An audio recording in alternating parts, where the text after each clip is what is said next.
Lalaking bagong laya sa piitan, patay ng pagbabarili ng 2 suspek. Ang tinitignang motibo ng mga otoridad, droga. At tinutukan yan ni Rafi Tima. Dead on the spot ang biktimang kinilalang si Casas Crescencio matapos siyang barili ng 2 suspek sa barangay Potrero, Malabon alas 9 ng gabi kagabi. Nakasukbit sa bewang ng biktima ang isang improvised na baril.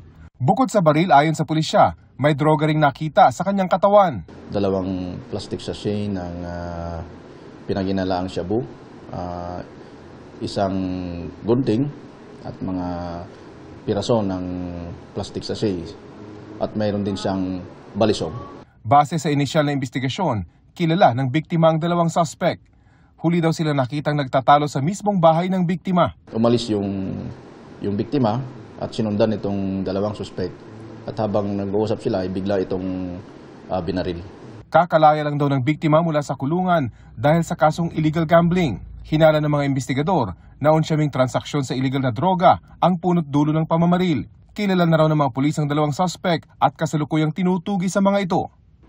Para sa GMA Integrated News, Rafi Tima, nakatutok, 24 oras.